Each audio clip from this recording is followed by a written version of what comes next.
Today we're gonna talk about cleaning an old vinyl record using the soap and water method.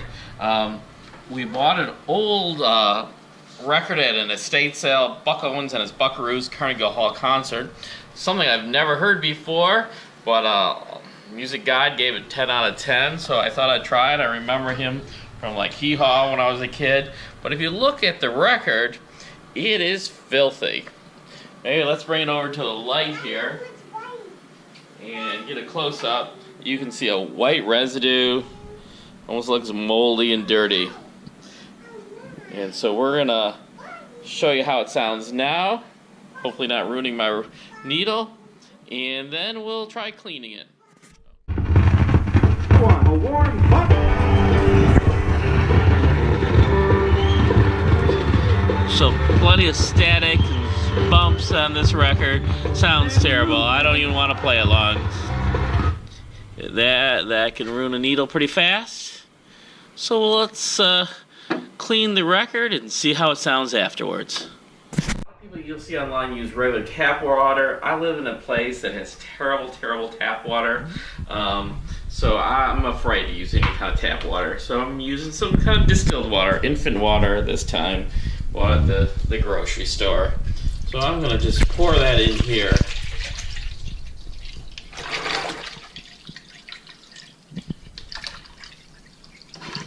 And then I can use that to wash a lot of records.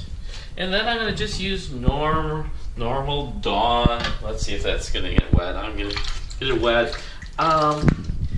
Labels, most labels can take getting a little wet. You don't want to get them real wet. But I'm just gonna try to not get my label wet. But most of these, so if it gets a little wet, that's fine. I'm gonna use my hands, wash my hands first. Definitely. And just getting it all around. Okay, now I'm gonna get a little Dawn.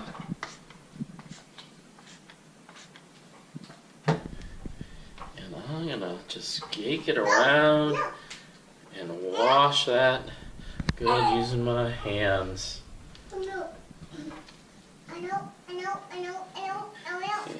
You can hear our daughter in the background. She knows something. You know? What do you know? Yeah. Yeah. And then use the other side.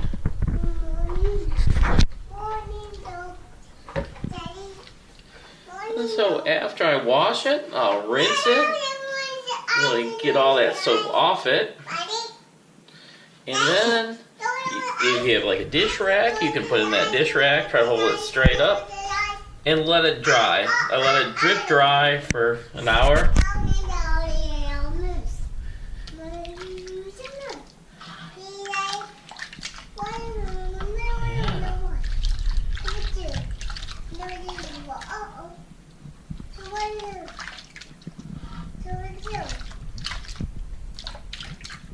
Let's see.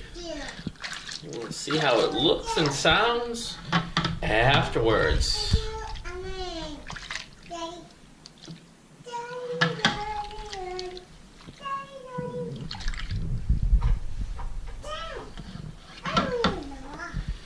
Yeah.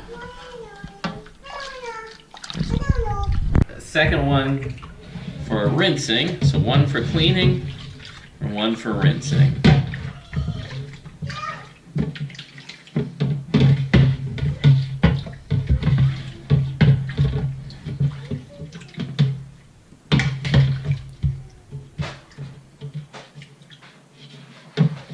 Let it drip dry then.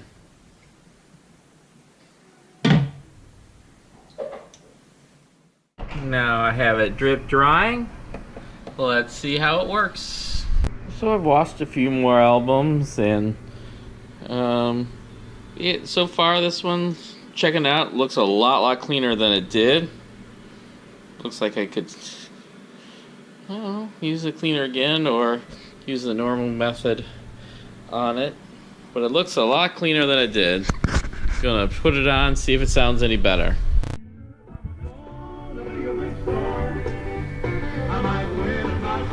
playing that same song.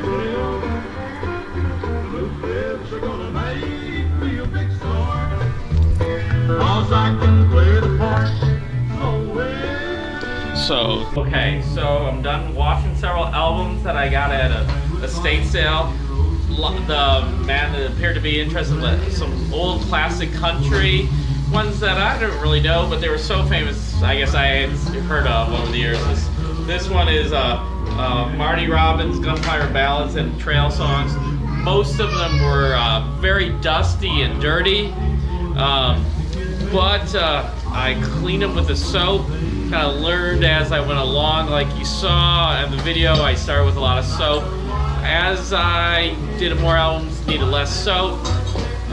Used a little bit more tap water in the beginning, and then rinsed them with the water that I bought, the gallon of water. That way that would last longer. And then dried them with the dishes, basically, on the dish rack. And this album, you can hear in the background, a famous song called El Paso. It sounded good, and when I bought it, it was so dusty and dirty. Thanks for watching.